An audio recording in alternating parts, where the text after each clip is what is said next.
A execução de um teste de hipóteses, tanto quando feita à mão, no papel, quanto feita com o uso de um computador, com o uso de um pacote estatístico, ele requer uma sequência de passos para que nós não cometamos erros na hora de tomar a nossa decisão.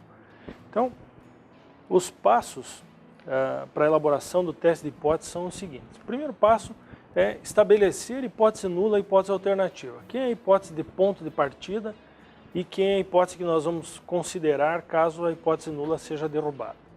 Lembrando que a hipótese nula é a que deve trazer o sinal de igualdade e a hipótese alternativa, sinal de desigualdade. O segundo passo é estabelecer o nível de significância. O nível de significância normalmente é dado por manuais de qualidade ou pela regra estabelecida por uma determinada área de comércio ou de indústria.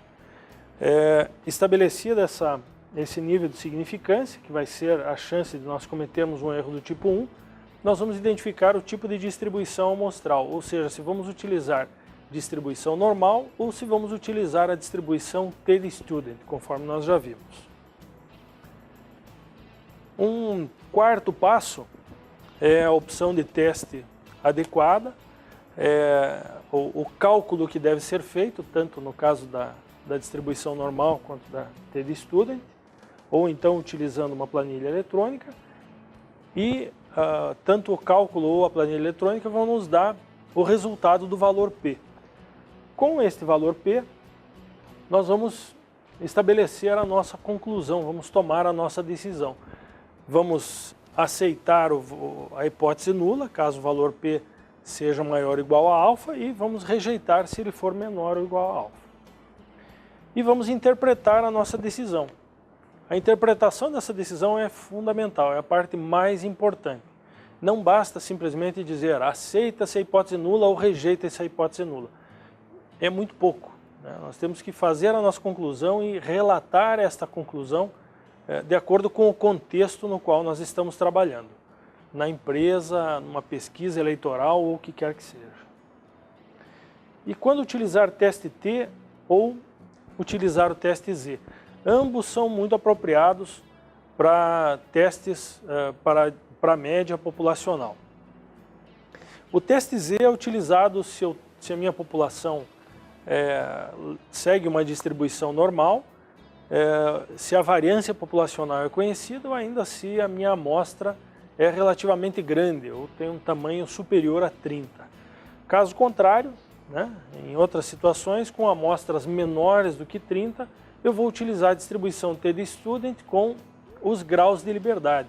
Lembrando que o grau de liberdade na distribuição de t-student é n-1, é o número de elementos da amostra menos 1. E aqui as fórmulas para cálculo. Você vai utilizar a distribuição normal, você vai calcular o Z. Se for distribuição t-student, você vai calcular o T.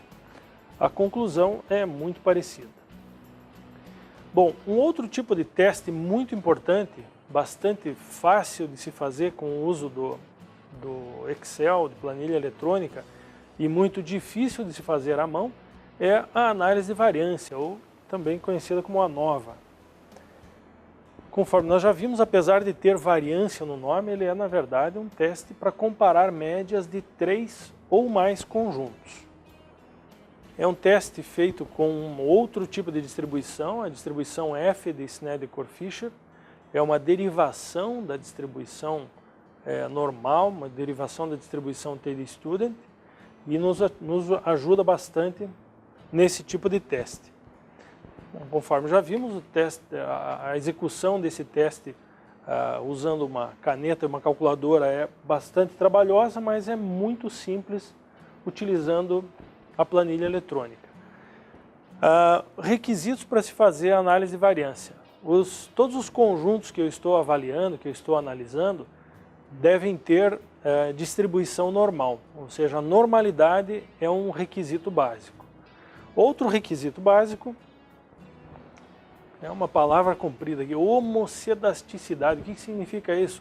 Os conjuntos que eu estou comparando têm que ter variâncias semelhantes, têm que ter desvios padrão muito parecidos. Caso contrário, eu posso ter uma conclusão que não vai ser muito não vai ter um grau de exatidão suficiente para mim.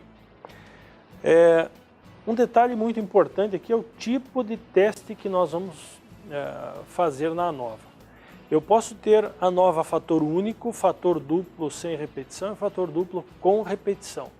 Quando que eu vou utilizar cada um deles? O teste fator único, podemos utilizar o seguinte exemplo. Temos 5 veículos 1.0 de marcas diferentes. E esses veículos vão rodar na cidade ao longo de uma semana. Nesses 7 dias da semana, eu vou medir todo dia quantos quilômetros por litro aquele carro fez, né? E vou fazer a comparação desses consumos ao final da semana. Então, o único fator que eu estou levando em consideração na hora de fazer o teste é a marca do veículo, é o fabricante do veículo. E vou comparar se existe diferença de consumo ou de rendimento relacionada com o fabricante. Eu posso ter um teste um pouco mais complexo, né? Eu tenho os mesmos 5 carros sendo usados durante 7 dias da semana por motoristas diferentes. Então eu tenho 2 fatores influenciando no consumo. Um dos fatores é o fabricante do carro, é a marca do carro. O outro fator é o motorista, né, ou o piloto de provas que está utilizando esse carro. Tem uma pessoa que é mais pé de chumbo, outra que dirige mais tranquila e tal. Isso pode influenciar no consumo do veículo? Certamente pode influenciar. O que pode acontecer? Nós podemos ter diferença de consumo devido às marcas, mas não ter diferença de consumo devido aos motoristas, ou vice-versa. Tenho diferença em relação aos motoristas, mas não tenho em relação aos fabricantes. Então esse é um exemplo de análise de variância de fator duplo, 2 fatores influenciando na variável de interesse, que é o consumo dos veículos. Um terceiro tipo de análise de variância é a análise de variância de fator duplo com repetição. Poderíamos utilizar isso, estendendo ainda esse exemplo, o mesmo exemplo.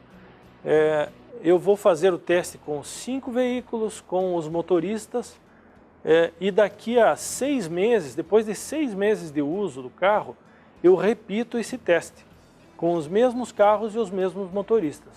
O que eu vou avaliar?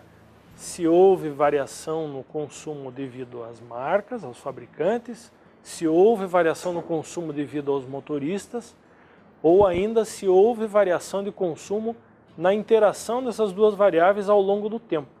Então, por exemplo, o desgaste influenciou o veículo sendo utilizado todos os dias, pode ter afetado o consumo, e aí eu posso tirar outras conclusões. Um outro exemplo de análise de variância de fator duplo com repetição é utilizado bastante em experimentos na área agrícola. Eu tenho, por exemplo, 5 tipos de sementes de milho sendo cultivados em 4 tipos diferentes de terreno, né, com adubação diferente, por exemplo. Eu posso ter uma diferença numa determinada safra, no ano seguinte eu repito esse experimento com a mesma configuração, daqui a 2 anos repito novamente e vou fazendo essa avaliação relativa ao tipo de semente, relativa ao tipo de terreno ou ao tipo de fertilizante utilizado, e faço essa avaliação na interação ao longo do tempo também. Então, quanto mais complexo é o teste, mais ricas podem ser as conclusões e mais relevantes as informações que esse teste nos traz. E é claro, isso nos fundamenta na tomada de decisão. A elaboração do teste de análise de variância, assim como os outros testes citados aqui, pode ser feita, recomenda-se que seja feita utilizando uma planilha eletrônica ou um pacote estatístico apropriado, e a conclusão vai ser semelhante, comparando o valor P com alfa. Se o meu valor P for maior ou igual ao alfa, não posso rejeitar a hipótese nula, ou seja, não tem diferença significativa. Se o meu valor P for menor do que alfa, é porque existe diferença significativa, eu rejeito a hipótese nula.